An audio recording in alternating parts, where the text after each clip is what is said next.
It's a big presence of journalists there. That when our friend colleagues say, "Oh la la,"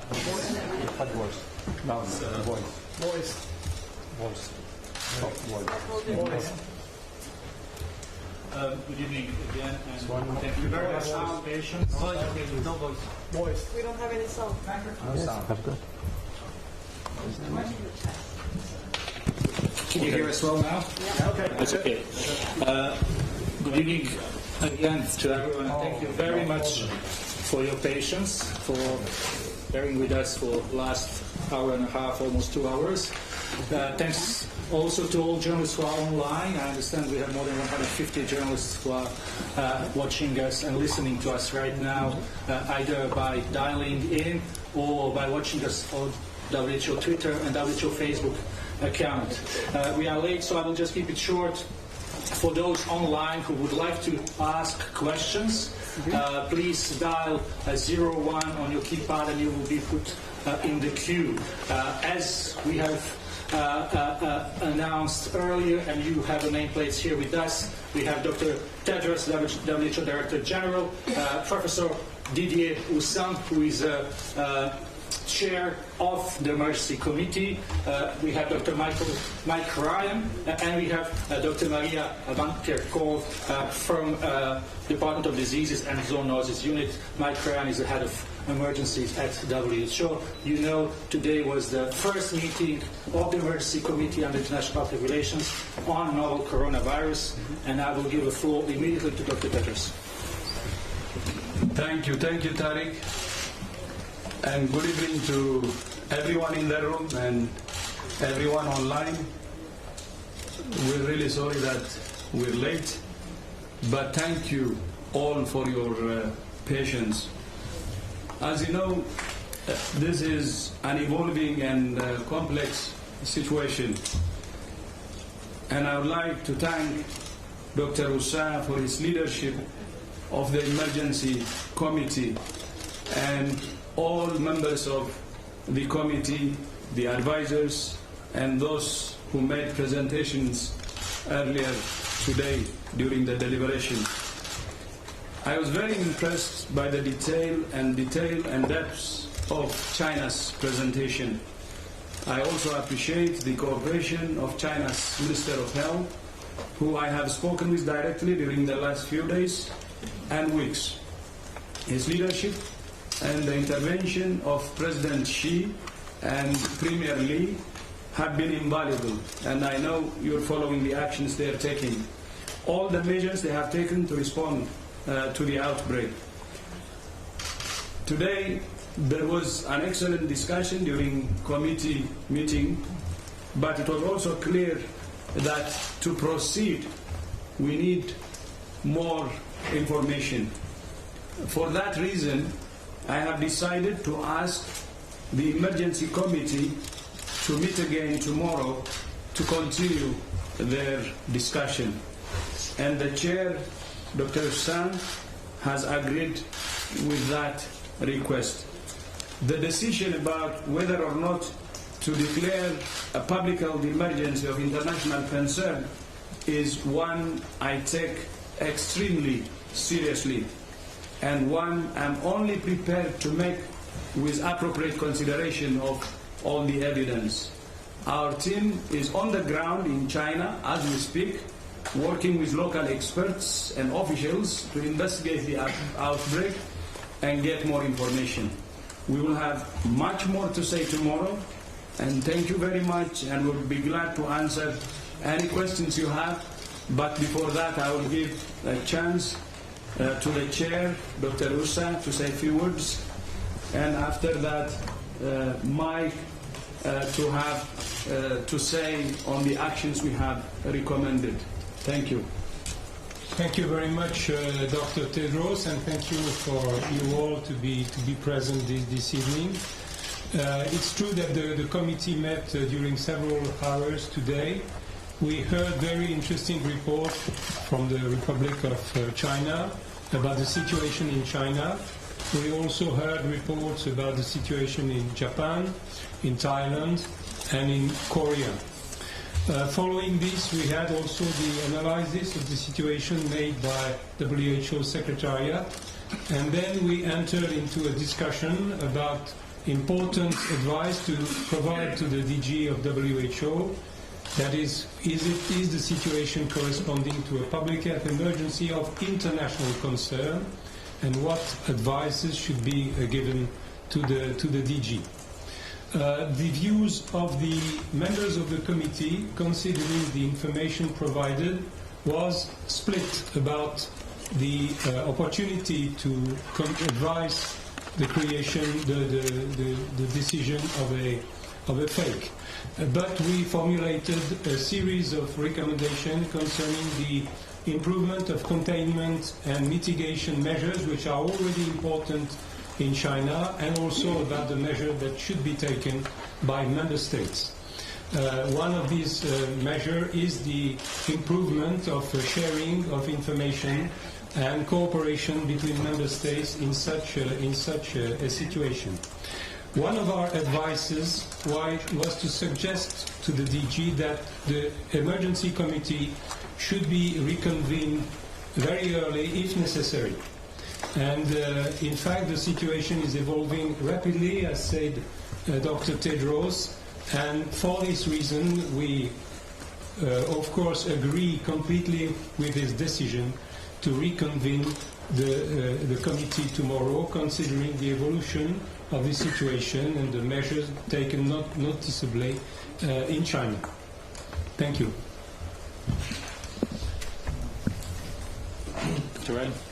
Good evening, everyone, and let me again thank our member states for their excellent presentations today at the Emergency Committee, and also for their actions already taken in the face of this evolving epidemic. Just to briefly summarise to you that WHO has been on full activation of our incident management system since the last day of 2019 across the three levels of our organisation. We've been coordinating a series of global expert networks and partnerships that have dealt with laboratory diagnostic, assay development, infection prevention and control, clinical management, standardised data collection, mathematical modelling, research and development, and many other pillars of the response. We've been providing technical support to member states, both member states affected and unaffected states. We've been sharing critical updates with member states through our EIS platform with member states, with disease outbreak news, and through the WHO website. We have released a comprehensive technical package of interim guidance for 2019 nCoV. These materials are online, reviewed daily, and updated regularly. We have updated travel advice for international travel and health in relation to the outbreak. In addition, we have been working very, very closely with global partners and the Global Coordination Mechanism for Research and Development for Epidemic Diseases as part of the Research and Development Blueprint, working with institutions such as CEPI and others on advancing medical interventions, diagnostics, therapeutics and vaccines. And at the moment, the landscapes analysis for those have been completed. We're working on sample and virus sharing. We're working on developing and disseminating clinical trial protocols and many other issues related to the carrying out of structured evidence-based research in the field as needed. The priorities right now, notwithstanding the deliberations of the committee, the member states affected have implemented a number of control measures. These have focused, and WHO agrees. The primary issue is to limit human-to-human transmission, to reduce secondary infections, especially amongst close contacts and particularly in healthcare environments. We need to prevent transmission through amplification events and super spreading events, and obviously prevent further international spread. Reducing zoonotic transmission, or transmission from animals to humans, is important, and identifying the animal source or sources and limiting exposure to those sources is exceptionally important. We need all member states to focus on early identification and isolation of suspect cases and probable and confirmed cases, and we are working closely to equip countries to be able to detect and isolate and provide optimized standards of care. There are many unknowns to address, in this event, including clinical severity and the true extent and nature of disease transmission. Communicating critical risk and event information to all communities is the responsibility of everybody, our member states, the media and WHO, and we at this time must particularly counter misinformation that may affect people's behaviour. And lastly, minimising social and economic impact is important at this time. So the organisation is fully activated at all levels with our partners in response to this event, and we await the further deliberations tomorrow of the committee as I said, we await those deliberations. Thank you very much. Before we go to questions, first I have to apologize to Dr. Sylvie Briand, who is sitting next to Dr. Mike Ryan. Dr. Briand is our Director of Global Infectious Hazard and Preparedness, and she, together with Maria, may answer some of your questions. So we will start with the questions from the room. For those online, I will just repeat that if you have a question, please type 0 on your keypad and you will be put in line. We will take questions if our speakers agree one by one, and I will ask you to introduce yourself first and the outlet you are working with. So we will start with, I think, colleague from China.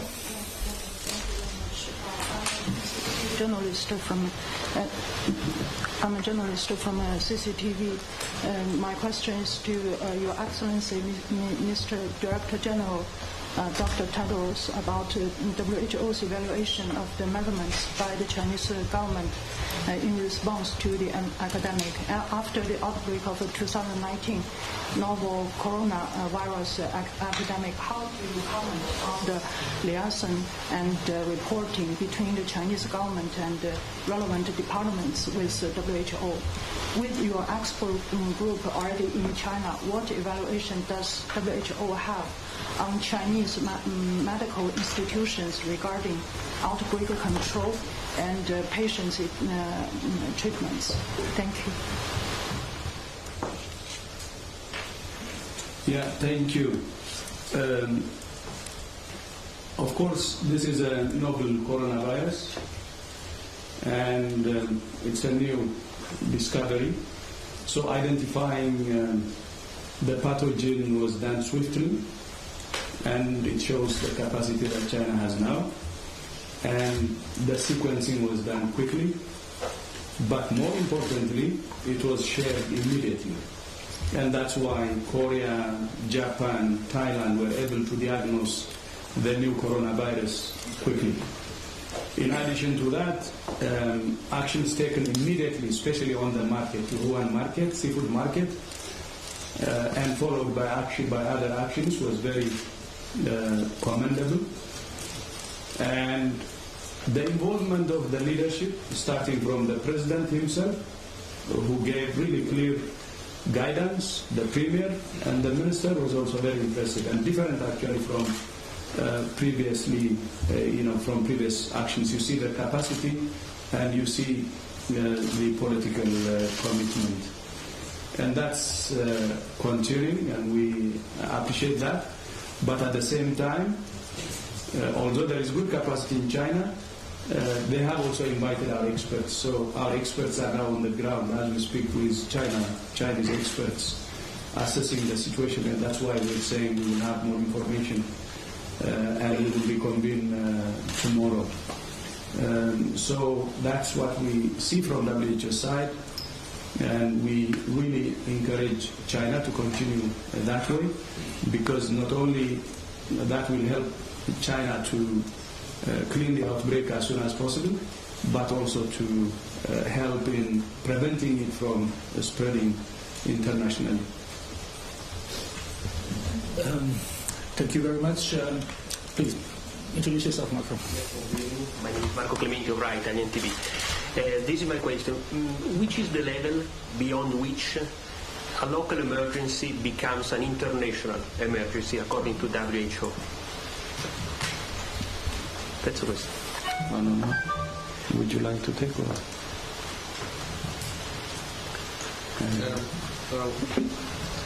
pointed to the criteria in the IHR, and the international health regulations is a very specific formulation related to the international aspects of the risk.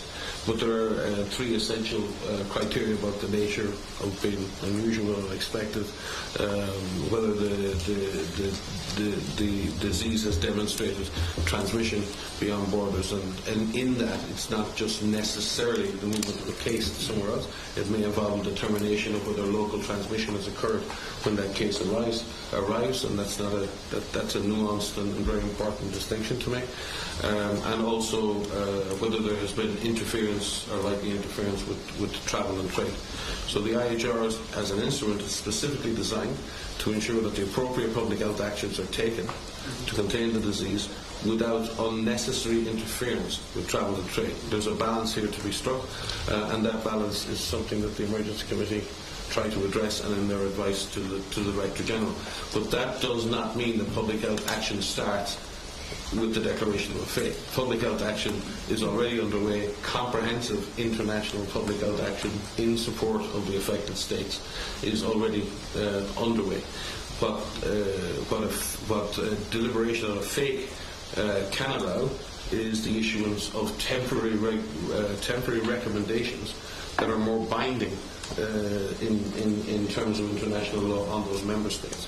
So one would ask the question, are member states implementing all those measures at the moment that we would consider necessary to contain this disease? And then beyond that, are there further temporary recommendations that will be needed? So in that sense, it should be a reinforcement of existing action, and that's why I took the time to explain the actions that are being taken. And in that sense, we need to separate the PHEIC is a very particular concept in this regard. Thank you very much. Stephanie, please.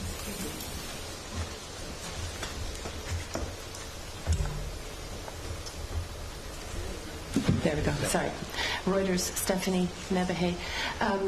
Could you tell us whether the panel, I don't know, would be appropriate for the chairman or Mike, tell us about the discussion of evidence that you were seeing about human-to-human transmission, and what evidence you might have been presented with about any mutation in the virus which possibly have made it more transmissible, or any super spreading events that you may have seen. Can you give us an idea of what your understanding is at the moment? I think we are in agreement with Chinese authorities, who have been very clear and transparent that there is evidence of human-to-human transmission, and the evidence points to human-to-human transmission in the context of close contact with the suspect case or within a healthcare environment. So the virus clearly, and this is not unusual, previous SARS epidemics and MERS epidemics have demonstrated human-to-human transmission. The current Ebola epidemic in Congo has gone through multiple generations of human-to-human transmission. It is not the existence of human-to-human transmission that purely determines the impact of the event. What matters is the route of that transmission, and whether we've identified those routes adequately and then give the proper advice to break the chains of transmission, and whether we can track those chains of transmission in an appropriate way. And we're back to the simple actions of public health: early identification of cases, identification of high-risk contacts, following those contacts, and ensuring that if they develop illness, that they're isolated quickly. So those are the principles. So we may go through generations of human-to-human transmission. If the route of transmission is still due to close personal contact and droplet infection, then the device or the disease is essentially containable. The issues that arise are the unknowns as to whether or not there are other routes of transmission occurring, and at this time it is not possible to determine that absolutely. It would appear that the main routes of transmission are along the expected routes of transmission for coronaviruses, and that is part of the extension of the deliberation of the committee, is to further consider these matters. Thank you very much. If other speakers, does anyone wants to add something to this? If not, we will give a chance to some of the journalists who are listening us online and who dialed in. We will start with Helen Branswell, if Helen can hear us. Helen, do you hear us well? Yes, thanks very much for taking my question. I was hoping that perhaps Mike could expand a bit further on the transmission issue. Have you clear indication that this is sort of stuttering transmission from among people, or are you seeing any sort of third, fourth generation cases among people? And I would also be interested in WHO's reaction to the news that Wuhan is effectively being quarantined. This is a very severe action, and I would like your thoughts, please. Thank you very much, Helen. We didn't hear you very well, but I understand there was a question about the transmission and possible generations of transmission. Do you want me to try again? The second part of your question, please. The second part was I would like WHO's comment on the decision by authorities in China to effectively seal off Wuhan. It's a very severe measure, and I'm wondering what WHO thinks about that. Thank you, Helen. We understand first question is about transmission, and second question is about measures put in place by Wuhan city. Who would like to take? I can start and hand over to Sylvie or Maria. My understanding is that we have not at this point confirmed third, fourth generation transmission, but our colleagues can speak to that. And in reference to a previous question, Stephanie's previous question on the genetic diversity, the virus is showing stability and not showing a divergence or any unusual activity. All viruses change. Every time someone is infected, it's tiny differences in the virus, but we're not seeing huge changes in the viral genomic sequence in that regard. So maybe I could pass to Maria or Sylvie to just maybe address the issue of generational transmission. So thanks for that question. So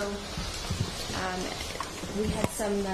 Thank you. Thank you for that question with regards to human-to-human transmission. We're very thankful to the colleagues who sharing information about the situations in their country.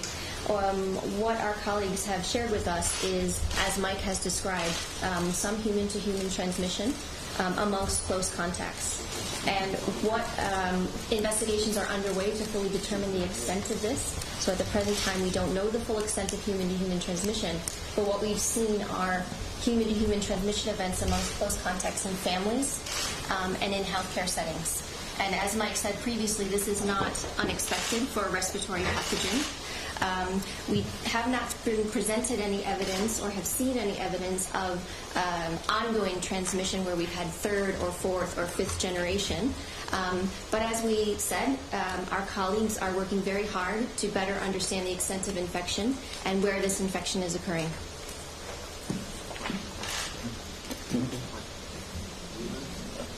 Okay, go ahead. Thank you, Laurie. On Wuhan, the measures that have been taken, we are following the situation, and we are in contact with Chinese authorities 24/7, and almost daily contact directly with the minister himself. And what they are doing is a very, very strong measure and with full commitment.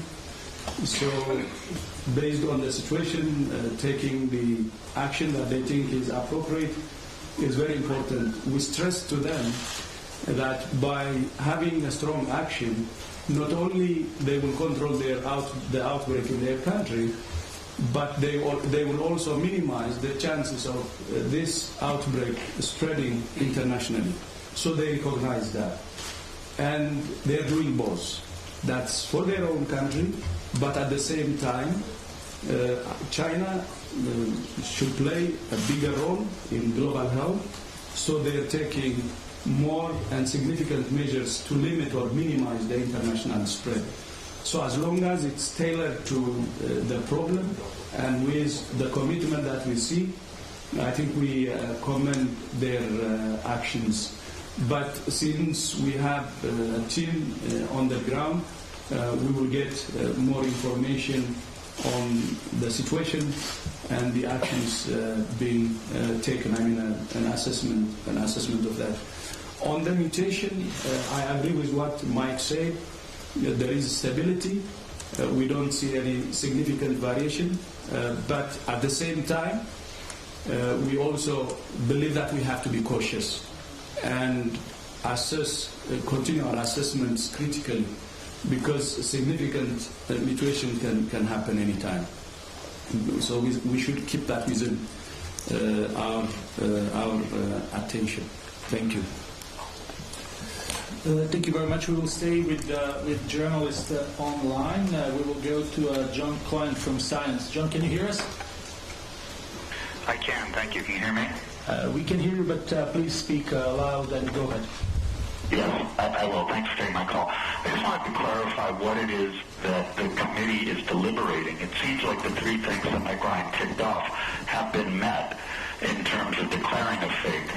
So what is it specifically that gives the committee pause to determine a PHEIC? What needs to occur? Is it third-generation transmission? What is it exactly? All those things you mentioned, it seems, have been met. Thank you, John, for that question. Thank you for this question. Well, it's precisely the question which were raised during the meeting of the emergency committee. It was the question of the assessment of severity and transmissibility. Of course, we had information provided by the Chinese authorities, but this information, of course, they are limited by the recent outbreak which has occurred, and the committee felt that it was a little too imprecise to very clearly state that it was time to declare, to suggest to the DG to declare a PHEIC. This is why the opinion of the committee was a split, and this is why we suggested that according to the evolution of the situation, we of course would be extremely ready to reconvene as soon as necessary in order to discuss about additional information, and clearly the information provided about Wuhan is one information. Thank you very much. We will go back here to the room. There's a gentleman who really wants to ask a question here. Please introduce yourself. Thank you. Zhang Xin from Caixin Media. I have two questions. First, do you have any rough ideas about the victim of this virus, the people who died? Do they share any characteristics in terms of gender, age, or pre-existing health problems? And second, has the animal vector been identified, or which animal did the disease come from? Do you have any idea on that? Thank you. Thank you very much for these questions. So it's about source and group of among populations. Maria. Yes. So okay. Yes. So there have been some deaths associated with this outbreak. And from the information so far, there are some characteristics of those individuals. Many of them have had underlying conditions, underlying medical conditions, and have been of older age. Based on our past experience with other respiratory pathogens, advanced age and underlying conditions are known risk factors for developing severe disease and death. With regards to the animal source, there are many investigations that are currently underway in China, in Wuhan, and in the live animal markets, for example. We understand that they are investigating and taking samples from animals that were in that market, and they're also doing some environmental samples of those markets to determine if the virus is in those markets. Possibly, just supplement. Dr. Feng from the National Health Commission today presented a very deep presentation and gave a lot of very useful information. So Dr. Feng from the National Health Commission.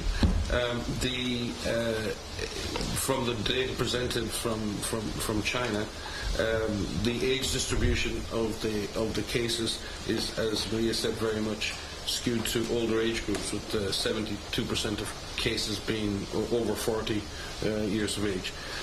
The male to female ratios, males represent 64% of those cases. And interesting that they report also that 40% of cases had underlying diseases like diabetes, high blood pressure, cardiovascular disease. So we have to be very careful on looking at age distributions, because if the disease more severely affects older people because of underlying conditions, that doesn't mean that there aren't infections in other age groups. It just means that the visible infections of very sick people may be in those older age groups. So that's, I think, what Dr. Hussain was pointing to. It's the data we have. We thank China for that data and for the excellent presentations today. But there are still unknowns, and we don't have the full extent of that data to do that. But from what we know now, 2/3 males, mainly people over 40 years of age, with this more severe spectrum of disease. And the cases, as Maria said, who died, many of them had significant underlying conditions, which is again a feature that we've seen in previous outbreaks of coronaviruses, if I'm not mistaken. Right? Thank you very much. We will go back online with James Gallagher from BBC. James, can you hear us? Hello. I wanted to ask a very similar question to the one that Helen did, and that was about the public transport shutdown in Wuhan. And I suppose, first of all, I wanted to know whether that was made in consultation with the WHO on the recommendation of the WHO, or is it something that was initiated by the Chinese authorities themselves? And also, what would you say to the people in Wuhan who in some respects, are in quarantine in the face of this novel coronavirus that you've not decided whether or not is a global emergency? What would you say to the people who are really living this tonight? Thank you very much. If someone would like to answer this question? On the public transport and other mass gatherings, as you know, should be avoided.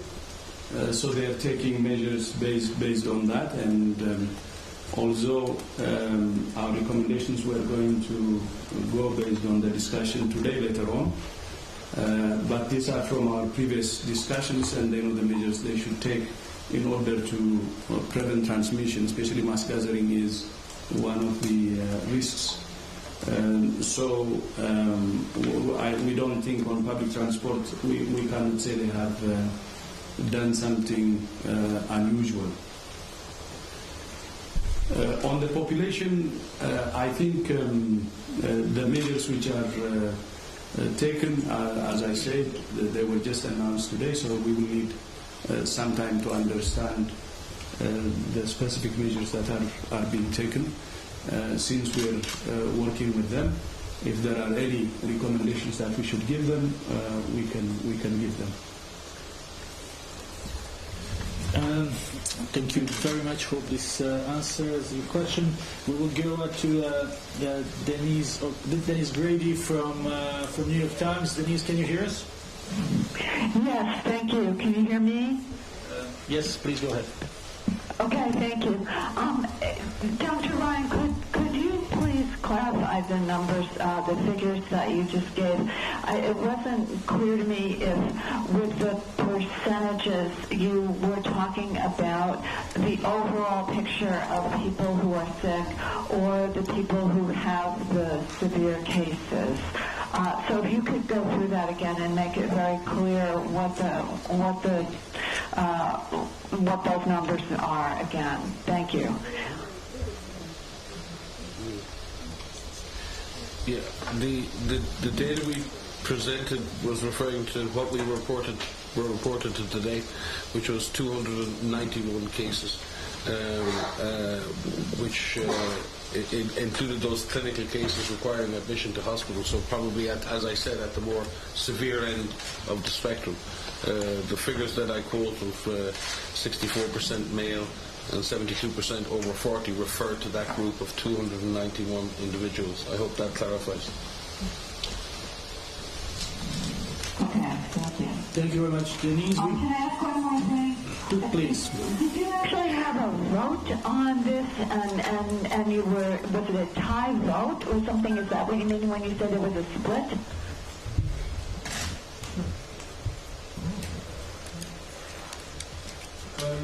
You are questioning the divergent views within the committee? Yes. 50-50, even. Thank you very much. So we go back here to the room. Gabriela, please. Yes, thank you very much, Gabriela Sotomayor, Proceso, Mexico. I have one practical question. What is going to be the name of this virus? Do you have it already? I mean, what is going to be the name? And is the virus spreading exponentially? What's your observation on this? Thank you. Dr. Brian, please.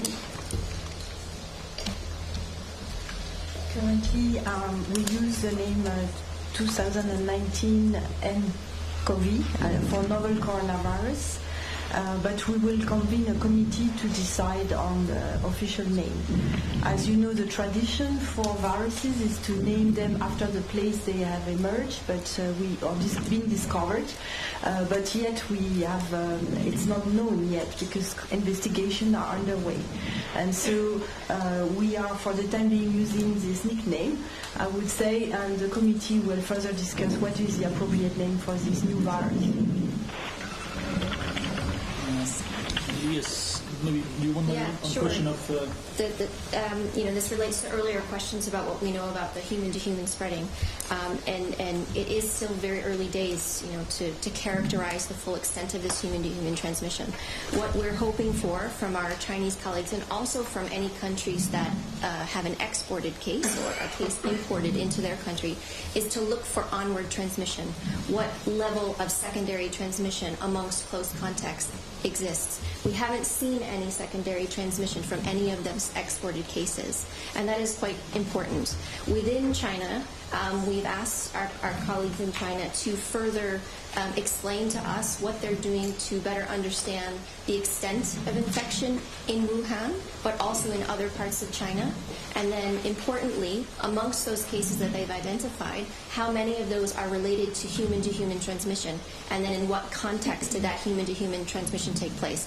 Was it in a household? Was it in a healthcare facility? Was it in the community? So those are critical pieces of information that we need to know to be able to characterize the full extent of transmission. And maybe I should supplement here, because there's a difference between a daily reporting of cases and when those cases had their onset. And many of the cases reported over the last 2 days could be cases that have been picked up retrospectively based on enhanced surveillance. And their dates of onset may be over many, many days, many weeks, we don't know. That is why we did receive some really helpful disaggregated data from China a number of days ago around the original cluster around the Wuhan cluster around the seafood market. It will be extremely helpful at this point that China, and I believe they have every intention to do so, is to share that disaggregated data, because it's really important that we're able to do that secondary analysis, construct those epidemic curves, and estimate the doubling times and the rates of movement of the virus, both in terms of temporal rate and the geographic rate. So we look forward to receiving that data from China as soon as possible. Thank you.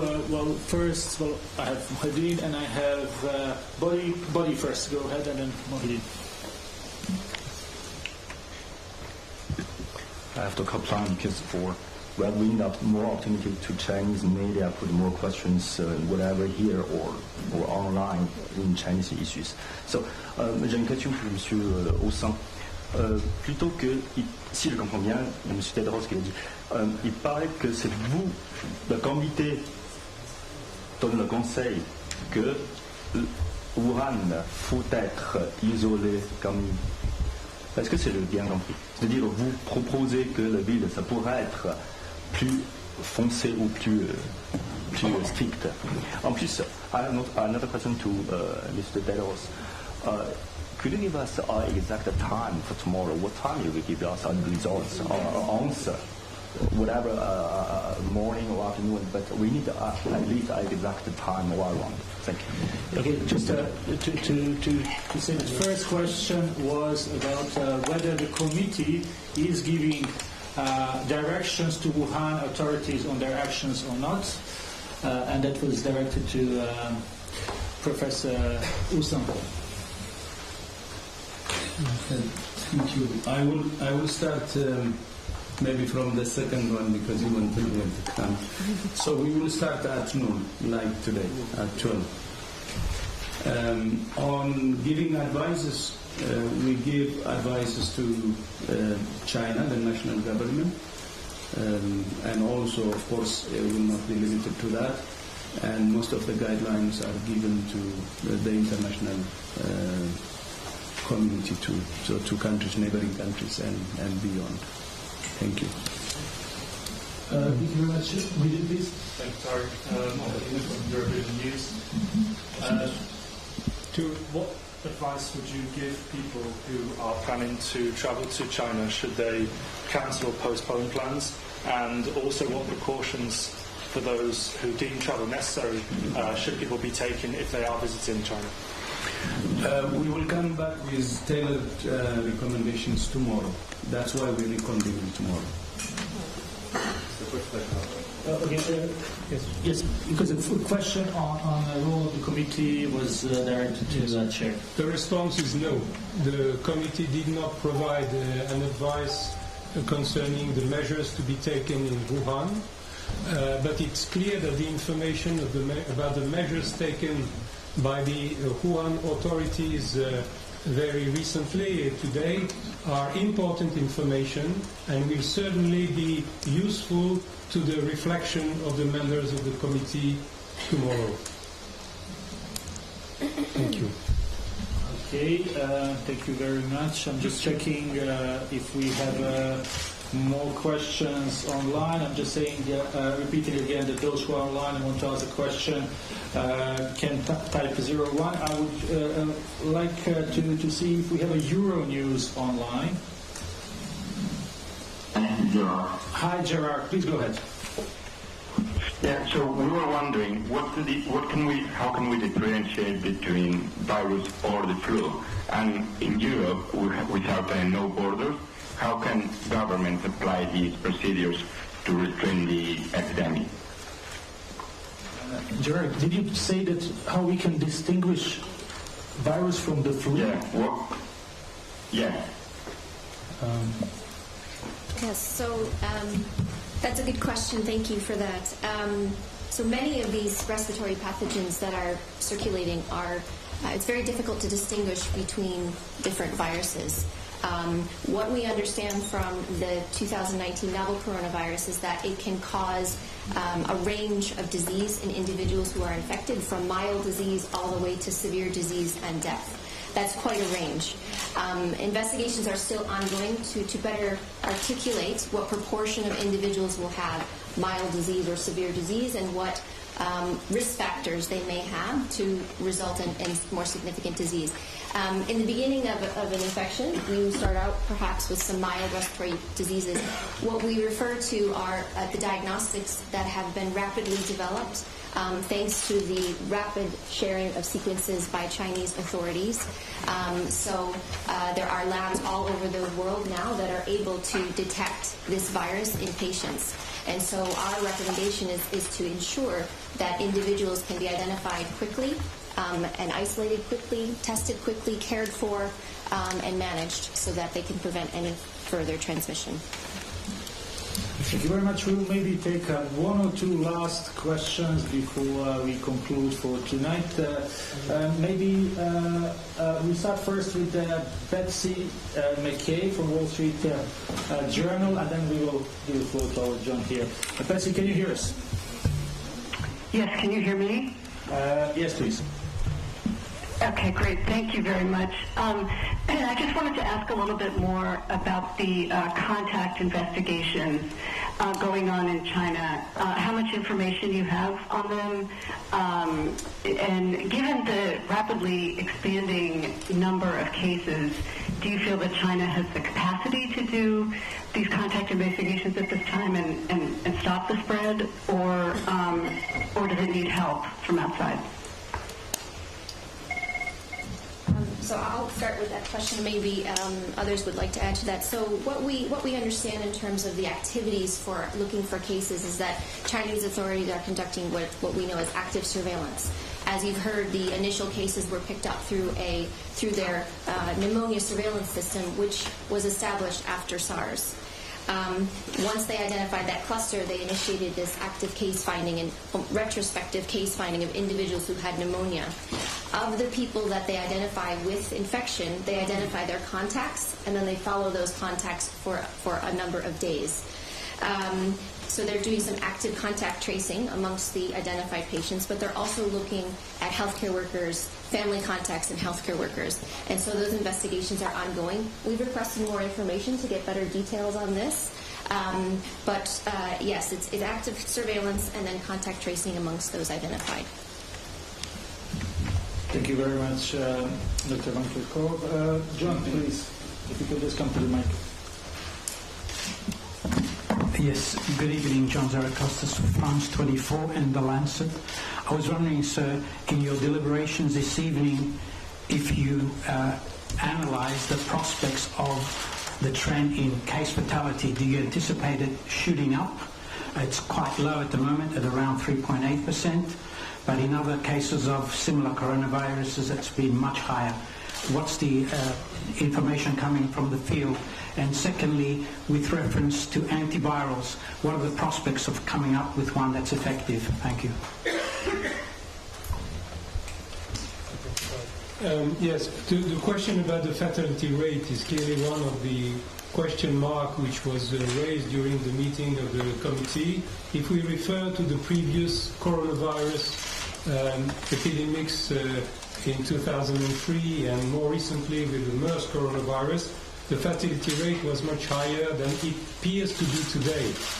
But this is one of the aspects which needs to, for which we would like to have more information, because it's of course a very important point to decide whether it is a major public health threat or not. That's the response.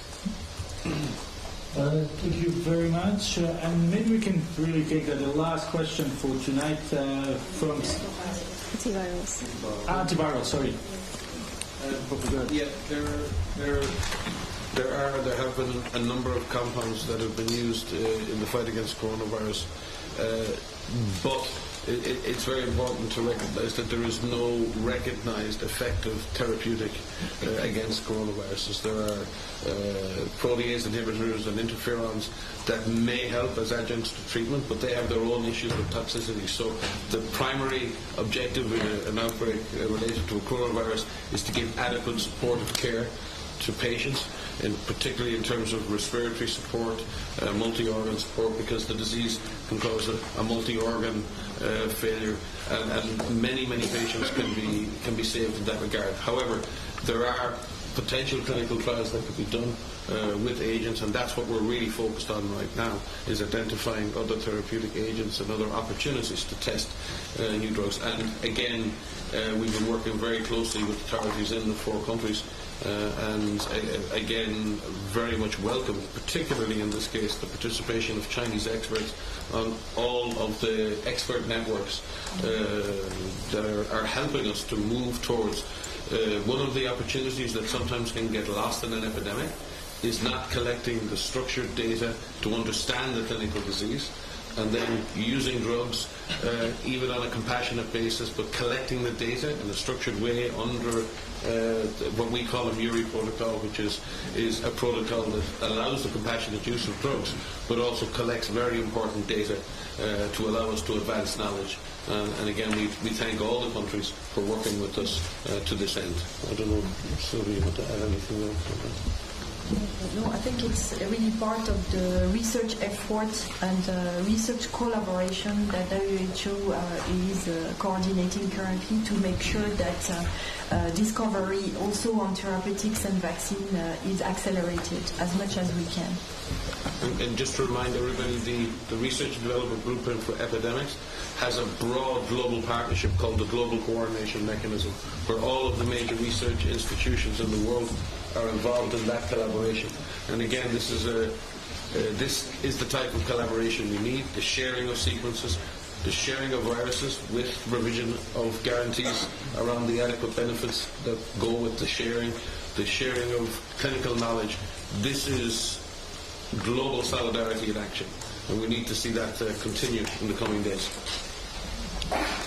And if I might add to say that, the global community has learned a lot from SARS and a lot from MERS, and we're building upon that knowledge. So the advancements that have been made for diagnostics and therapeutics and vaccine, as Mike has said, through global collaboration and with the Research and Development Blueprint, the advancements that have been made for MERS over the last 7 years could be applicable here. And so that we're trying to build upon that knowledge base to see if that work can help in the current situation. Thank you. Okay, maybe I will say the final thank you, I think. Okay, well, I promised this lady one last question. Okay. I didn't know. Sure. Natalie Meyer from Kyoto News. As you mentioned SARS and previous outbreaks before, I was wondering if you could comment on the Chinese transparency and if you could draw a comparison to the outbreak now.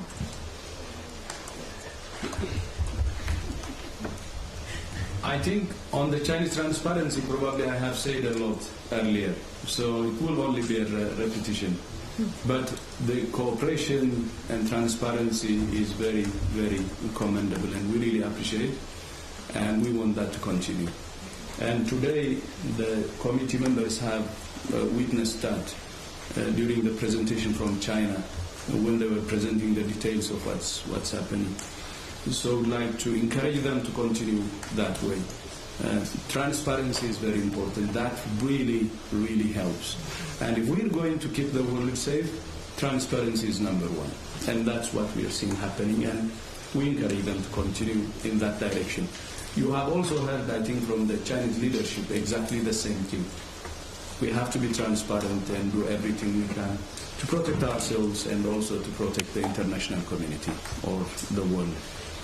So with that, thank you so much again for joining us, and my apologies for keeping you waiting. And tomorrow, as we said, we will reconvene at 12, and any information that we will have, we will keep in touch with you. Thank you. Thank you very much. Thanks, everyone. And yes, tomorrow we will inform you about ways we will communicate the